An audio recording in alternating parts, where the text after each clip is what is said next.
구독하실 거예요? 좋아요 하실 거예요? 둘 다 하실 거예요?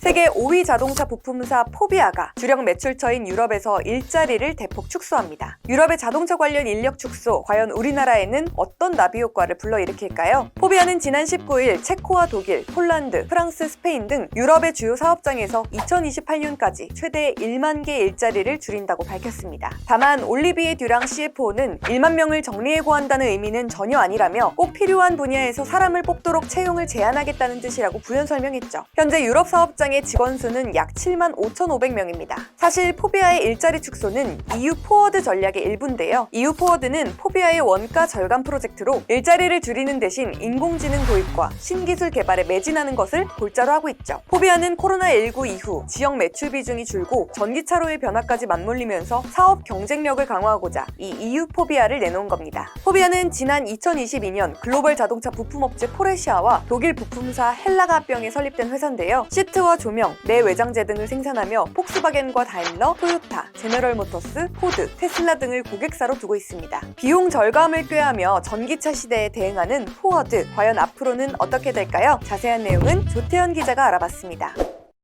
사실 이거는 어떻게 보면은 우리 모두가 알고 있었고 예상도 하고 있었지만은 굳이 신경 쓰지 않았던 문제라고도 할 수가 있습니다. 지금 자동차 시장은 내연기관에서 전기차로 빠르게 라기보다는 점진적으로 전환하는 과정이라고 볼 수가 있죠. 이런 흐름이 계속적으로 이어지게 될지 아니면 전기차가 아닌 다른 게 나타나서 그 자리를 대체하게 될지, 전기차로 간다고 해도 그 전환 속도가 얼마나 될지 이런 것들은 확실하지는 않지만요. 어찌됐건 산업 구조 자체가 바뀌고 있다는 점에는 별로 이견이 없을 것 같습니다. 이 과정에서 잡음이 생길 수 있는 게 바로 고용이라고 할 수 있는데요. 오늘은 포비아에 대한 내용입니다.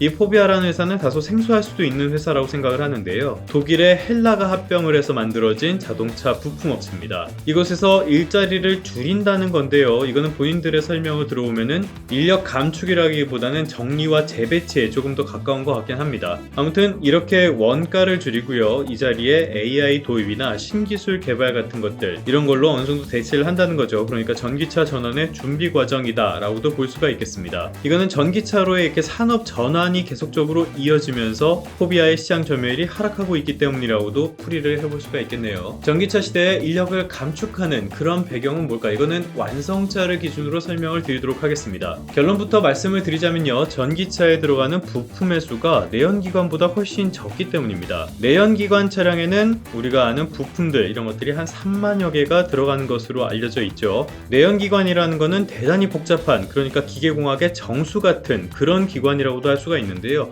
전기자동차에는 이런 기관이 들어가지가 않습니다. 그렇기 때문에 부품 수가 대폭 줄어들죠. 내연기관 자동차가 부품 한 3만여 개로 되어 있다면 전기자동차는 그거의 한 절반 정도인 15,000개 정도 이렇게 들어간다고 보시면 되겠습니다. 구조가 훨씬 단순하고 부품도 적게 들어가니까 당연히 인력이 덜 필요할 수밖에 없겠죠. 그러다 보니까 완성차 업체가 전반적으로 이런 인력들을 감축하는 흐름들이 계속 이어지고 있는데요. 여기에다가 지난해 한 하반기 이쯤부터는 전기차 시장이 확연하게 성장세가 둔화하는 흐름까지 보여지고 있습니다. 당연히 완성차와 관련해서는 노동시장의 영향이 불가피하다는 뜻이기도 합니다. 당연히 노조 입장에서는 그렇게 즐거운 일은 아니겠죠. 이건 뉴욕타임스에 실린 기사인데요. 언제나 나오는 구독 이 요청은 무시하도록 하고요. 바이든 행정부에서 환경보호청이 지난해 4월에 발표한 내용이 있습니다. 어떤 내용이냐면요. 자동차 배출가스의 기준을 훨씬 더 강화하는 그런 내용이 담겼는데요. 이 내용을 완화하기로 했다는 소식이 뉴욕타임스에 실렸습니다. 원래는 오염물질 배출 허용량을 대폭 규제를 해가지고요. 2032년쯤에는 판매되는 자동차 가운데,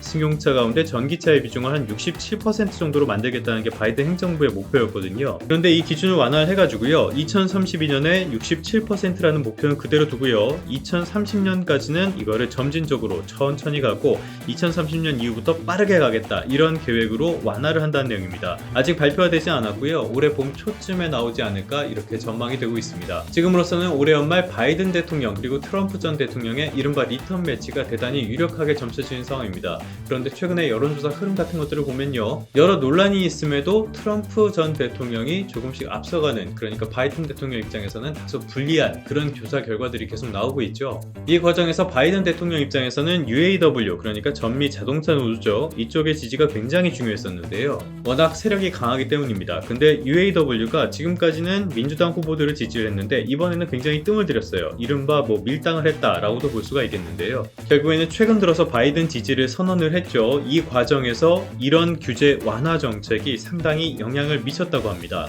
실제로 미국의 자동차 업체 노조들 이쪽에서는 바이든 행정부의 전기차 전환 정책에 대해서 굉장히 불만이 많은 상태였습니다. 이 과정에서 지난해 굉장히 큰 규모의 파업이 진행이 되기도 했었고요. 이 사이를 트럼프 전 대통령이 어떻게 비집고 들어오려고 여러 가지 노력들을 하기도 했었죠. 산업 구조가 재편되는 과정에서는 어쩔 수 없이 이런 일들이 벌어질 수밖에 없는데요. 이 과정에서 정치가 개입되고 대선이라는 큰 선거를 앞두고 있으니까 더더욱 논란이 커졌다라고 볼 수 있는 부분입니다. 결론입니다. 어떤 의미에서 미국 자동차 노조들의 이런 반발은 현대의 러다이트 운동과도 맥이 닿아 있는 그런 부분이 있습니다. 러다이트 운동이라는 건 다들 잘 아시죠? 산업혁명기에 이 기계를 때려 부수는 그런 운동을 말하는데요. 비슷한 점이 몇 가지가 있습니다. 일단은 노동자의 권리를 주장하는 운동이었다는 거, 두 번째로는 막을 수 없는 흐름을 거부하는 그런 운동이었다는 거, 이런 점들은 공통점이라고 할 수가 있겠죠. 이 말은 노조의 반발과는 무관하게 전기차로의 산업 전환, 이런 것들은 속도의 문제일 뿐 언젠가는 갈 수밖에 없는 그런 큰 흐름이라는 겁니다. AI, 그러니까 인공지능 쪽에서 나타나는 기존의 반발, 이런 것들도 마찬가지의 영역이라고도 할 수가 있겠고요.